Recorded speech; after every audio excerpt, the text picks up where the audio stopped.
የቤተሰብና የልጅ አስተዳደግ በመስጠት ኦርቶዶክሳዊ ብቻ ሳይሆን ኢትዮጵያዊ ቤተሰብ ጭምር ለመፍጠር የፋሚሊ ደህንነት ሴንተር ደግሞ አለው። ይህ ሕክምና ማለት ነው። ሶስተኛ በዚህ ቦታ ያለው የፓሊቲቭ ኬር ሴንተር አለ። ይህ ማለት አትድኑም ተስፋ ቆርጣቸዋል የተባሉ ወገኖቻችን ከየትኛውም ሆስፒታል የተሰናበቱትን በዚህ ሴንተር ውስጥ እንክብካቤ ይደረግላቸዋል። አራተኛ ደግሞ የዲያግኖስቲክ ሴንተር አለ። ይሄ ደግሞ ከልዩ ልዩ ቦታዎች የምርመራ እንዲያደርጉ ታዘው ለሚመጡ ሰዎች ምርመራ የሚደረግበት ሴንተር ነው ማለት ነው። ከዚያ ቀጥሎ የህፃናትና የእናቶች ማዘር ኤንድ ቻይልድ ሴንተር የሚባለው ነው። ይሄ ደግሞ የቅድመ ጽንስና ቅድመ ጋብቻ ማማከር፣ ቀጥሎ ደግሞ ጊዜ ጽንስ ማማከር፣ ከወለዱ በኋላ ክትትልና የህፃናት እንክብካቤና አስተዳደግ ሁሉ የሚሰጥበት የእናቶችና የህፃናት ማዕከልም በዚህ ቦታ እንገነባለን ማለት ነው። ሌላኛው ጠቅላላ ሆስፒታል አለን። ጠቅላላ ሆስፒታላችን የልብ፣ የኩላሊት፣ የካንሰር እና የሌሎች ህክምናዎች ማዕከልም አንዱ ማዕከላችን ነው። ከዚህ ቀጥሎ ደግሞ የቪአይፒ ህክምና አለ። ቪአይፒ ህክምና የሚባለው ድሃና ሀብታም የምንለይበት ሳይሆን ብፁዓን ሊቃነ ጳጳሳት፣ አባቶቻችን ካህናት፣ አባቶቻችን መነኮሳት፣ ሌሎችም የሃይማኖት ሰዎች ክብራቸውን በጠበቀ መንገድ የሚታከሙበት ከምዕመናን ጋር ሳይጋለጡ በብቻቸው ገብተው የሚታከሙበት የራሱ የመኪና መግቢያ ያለው፣ እንደገና ደግሞ ሀብታሞቻችን ውጭ ሀገር የሚሄዱት እንደው ለህክምናው ብቻ ሳይሆን ለሴፍቲያቸው እያሉም ስለሆነ ባለስልጣኖችም ጭምር ማለት ነው የእነሱንም ብር ብናስቀረው ብለን ነው። ስለዚህ እግዚአብሔር ከፈቀደልን ማንም ሰው ሳያቸው ወደፊት ይሄ የሜዲካል ቪሌጃችን በጠነከረ ሁኔታ ሲቀጥል የሄሊኮፕተር ማረፊያ ሁሉ ሊኖረው ይችላል። ስለዚህ እዚያ መጥቶ ማንም ሰው መጥቶ ታክሞ የሚሄድበት ማዕከል እግዚአብሔርን አምነን እንገነባለን እዚሁ ቦታ ማለት ነው። ሌላኛው ደግሞ ሀገር በቀል እንግዲህ ታውቃላችሁ፣ ለምሳሌ በዓለም ላይ በአውሮፓ ውስጥ የግዕዝ ቋንቋን በፒኤችዲ ደረጃ የሚያስተምሩ ሀገሮች አሉ። ለምሳሌ ጀርመን በመድኃኒት ቅመማ የምትታወቅ ሀገር ናት። እንዴት ነው ቢሉ የኢትዮጵያ መጻሕፍት ብራናዎችን ወስደው ማለት ነው። እኔ ራሴ ጀርመን ሄጄ ሙዚየም ስጎበኝ እነዚያን መድኃኒት አያጅል የሚያቀምሱኝ መስሎኝ የት ነው ያሉ ብዬ ስል ፈረንሳይ ሙዚየም ሄጄ ወደ 3000 ብራና መጽሐፍትን በሶፍት ኮፒ ስቀበል እነዚህ መጽሐፍት ሲል እነዚያ ሬር ቡክ ሴንተር ነው ያሉት። እነዚያ ጥቂት ስውር መጽሐፍት ውስጥ ነው የሚገኘው፣ ለእናንተ አይፈቀድም ብዬ አፌን እጄን ባፌ ጭኜ መጣሁ። ስለዚህ ሀገራችን ቤተክርስቲያናችን በመድኃኒት ቅመማ እና አባ ጊዮርጊስ የእጽዋትን ጠባይ የጻፉት መጽሐፍ ነበረ። ያንን የኢትዮጵያ ስልጣኔ መልሰን ኢትዮጵያ ውስጥ የመድኃኒት ምርምር እንግዲህ ታውቃላችሁ፣ በዓለም አቀፍ ደረጃ የኢትዮጵያ ሰው እየሄደ የሚታከምባት ሀገር ንገሩኝ። ብዙ ሰው የሚሄድባት ታይላንድ ትመስለኛለች። ለምንድን ነው ብትሉኝ፣ ሁለት ነው ያቺ ሀገር ያደረገችው። አንደኛ በእንክብካቤ ዶክተሮቿ ኃይለኞች ናቸው፣ በጣም ጎበዞች ናቸው። እንክብካቤ በማድረግ አያሸማቅቁም። ሁለተኛ ደግሞ ሀገር በቀል መድኃኒቱን አዘመኑትና ወደ ዘመናዊ ሕክምና ቀይረው ሕክምናቸው በደንብ የላቀ ሆነ። እኛም የኢትዮጵያን እነ ዳማከሴን ጭምር አሰልጥነን የኢትዮጵያ ትልቅ ሕክምና እናደርጋቸዋለን ማለት ነው።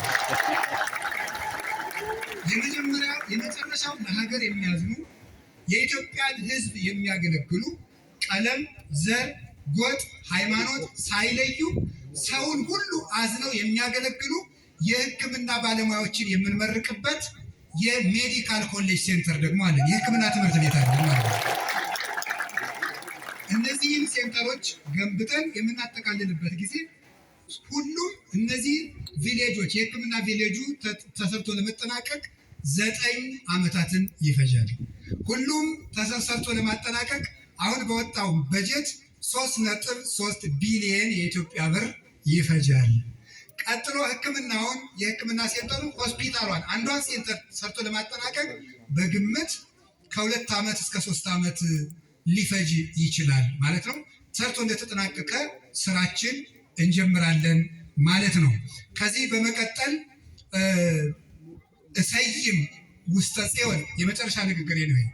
እሰይም ውስተ ጽዮን እብነ ማዕዘን እብነ ማዕዘንት ውስተ መሰረታ ህሪት ወክብርት እንተ ብዙ ሴጣ። የተከበረውን የተፈተነውን እውነተኛውን የመሰረት ድንጋይ በጽዮን አኖራለሁ። ትንቢተ ኢሳይያስ ምዕራፍ 28 ቁጥር 16 ላይ ወየሐፍር እንተ አምነ ባቲ፣ በዚያች ድንጋይ ያመነ አያፍርም። እግዚአብሔር ነው እንዲህ ያለ፣ በጽዮን የተፈተነ የመሰረት ድንጋይ አኖራለሁ፣ በዚያች ድንጋይ የሚያምን አያፍርም። ባጭሩ ጽዮን ድንግል ማርያም ናት። ጽዮን ድንግል ማርያም ናት። በጽዮን ውስጥ የተቀመጠው የመሰረት ድንጋይ ኢየሱስ ክርስቶስ ነው። የድህነታችን መሰረት፣ የእውቀታችን መሰረት፣ የማንነታችንና የፍጻሜያችን መሰረት እሷ ማህፀን ውስጥ ነው ክርስቶስ የተቀመጠልን። በዚያ ድንጋይ የሚያምን አያፍርም የተባለው በክርስቶስ ያመነ ሰው ሁሉ ዛሬም እስከ ዘላለሙ ድረስ አያፍርም። እኛ እውነት ለመናገር አለማፈራችን የፈቀዱልንን ባለስልጣናት ላመሰግንን፣ አለማፈራችን የሚያሳየው እንደው ባለስልጣኖቹ በጎ ስለሆኑ ብቻ ሳይሆን እግዚአብሔር ልባቸውን ስላላራው ጭምር ነው ማለት እፈልጋለሁ። ምክንያቱም የክርስቶስን ለነሱ መስጠት ስለማልፈልግ የእነሱን ልናገረው ነው። ስለዚህ የእግዚአብሔር ቤተሰቦች ሲጨንቀን እኔ በህይወት የዘመን ለመጀመሪያ ጊዜ የመንግስት ቢሮ የሄድኩኝ ይህን ፕሮጀክት ይዤ ሂጄ አላውቅም። በምስራቅ በምዕራብ ይገባም አላውቅም። ፖለቲከኛም ታወቂ አላውቅም። እግዚአብሔር ነው የሚያውቀው። ዘንድሮ ብቻ ሄድኩኝ። ሲጨንቀኝ አንዳንድ ጊዜ ነው ከመስሪያ ቤቱ ሄድኩኝ። ሲጨንቀኝ የምለው የጉባኤ አምላክ እርዳኝ ነበር የምለው። የጉባኤ አምላክ እርዳኝ። እኔና 64ቱ ደቀ መዛሙርት በገዳሙ የሚኖሩ መናንያን አንዲት ሰላም ለኪ ስንጸልይ ከአንድ ቢሮ ተፈርሞ ይወጣል። አንዲት ሰላም ለኪ ስንጸልይ አንድ ቢሮ ተፈርሞ ይወጣል። እንዲያው ይገርማቸዋል። አይ ቂርቆስማ መምህርነቴን ጠልጦት ነው። የቂርቆስ ዕለት ለምን አንድ ነገር አይደረግም ስል የመጋቢት ቂርቆስ ዕለት ክቡር ርዕሰ መስተዳድሩና ቦርዱ እንደፈረሙ ሰማሁ ማለት ነው። ስለዚህ እውነትም በዚያ ድንጋይ ያመነ አያፍርም። ያ ድንጋይ ማን ነው? ኢየሱስ ክርስቶስ ነው። ዛሬ የመድኃኔዓለም ዕለት በጣም ይገርማቸዋል። የመድኃኔዓለም ዕለት እዚህ መሰረቱን እንድንጥል ያደረገብን ምክንያት የጉባኤያችን ጌታ ክርስቶስ ነው። እሱ ስለሆነ ያደረገልን መድኃኒቱም ክርስቶስ ነው። በዚህ ቦታም የሚተኙትን ታካሚዎች እንዲፈውሳቸው የምለምነው እሱ ነው። እሱ ራሱ ሐኪሞችን እጃቸውን እየተጠቀመ እንዲፈውስልኝ እሱን እለምነዋለሁ። በብፁዓን አባቶች ይጸልዩልናል። እነሱ እግዚአብሔር በዚህ ቦታ ተገኝቶ እንዲፈውስ ፈቃዱ ይሁንልን። ስለዚህ ጌታችን ኢየሱስ ክርስቶስ መስርቶት እናታችን ድንግል ማርያምና ቅዱሳን ይሄን መሰረት ድንጋይ ስታዩ ድንጋይ ሳይሆን ክርስቶስ ትዝ እንዲላችሁ ፈልጋለሁ። እስቲ በዚህ ድንጋይ ያመነ አያፍርም በሉልኝ። በዚህ ድንጋይ ያመነ አያፍርም። ድገሙ። በዚህ ድንጋይ ያመነ አያፍርም። ድገሙ። በዚህ ድንጋይ ያመነ አያፍርም። ያቺ ድንጋይ ማናት? ኢየሱስ ክርስቶስን እናምንበታለን፣ አናፍርም። ሆስፒታሉን እንዲያው እኛን ሊያድነንና ሊያጸድቀን ከስራ ሊያሳትፈን ፈልጎ ነው እንጂ የፈጠረውን ድንጋይ ናተገጣጥምና ግንብ ሊለው አሁንም ይሆናል እኛን ለማዳን ነው። ስለዚህ እግዚአብሔር ይፈጽምልን። ጌታችን ኢየሱስ ክርስቶስ እናመሰግንሃለን። አንተ ጠርተህናል፣ አንተ አስጠግተህናል። አይገርማችሁም? የጉባኤ አምላክ እርዳን የምንለው ከመድኃኔዓለም ስር መሬቱን ሰጠን፣ እዚሁ ስር አስጠጋን። እኔ በቀደም መጥቼ ሳየው ሲጀመር ተፈርሟል እኮ የክልሉ ቦርድ ከፈረመ ሂደህ ማየት ትችላለህ ሲሉኝ፣ የቤተ ክርስቲያን አባት 2 ጊዜ አይናገርም።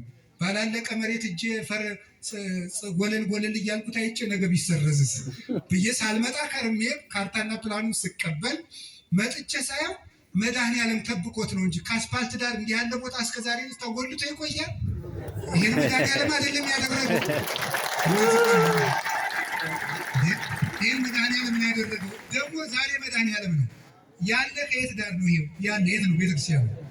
መድኃኔዓለም ዳር ነው። መድኃኔዓለም ይመስገን በሉልኝ። መድኃኔዓለም ይመስገን። ከዚህ በኋላ ማመስገን ብቻ ነው የቀረኝ። የመጨረሻው እግዚአብሔርን ቅዱሳንን እናመሰግናቸዋለን።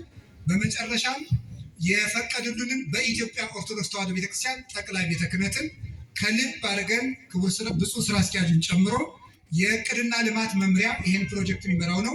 እግዚአብሔር ሁሉንም በአገልግሎት ወይም ደግሞ ቤተክርስቲያናችን እንዲጠብቅልን ከልብ በእግዚአብሔር ስም እናመሰግናለን። ሁለተኛው የምናመሰግነው የደቡብ ጎንደር ሀገረ ስብከት ሊቀ ጳጳሳችን ብፁዕ አቡነ ሚካኤል እና ክቡር ስራ አስኪያጁ ሊቀ ስዩማን ምህረት ሞላና የሀገረ ስብከቱ አመራሮች በሙሉ ብንገኝም ባንገኝም ደብዳቤ በመልክተኛ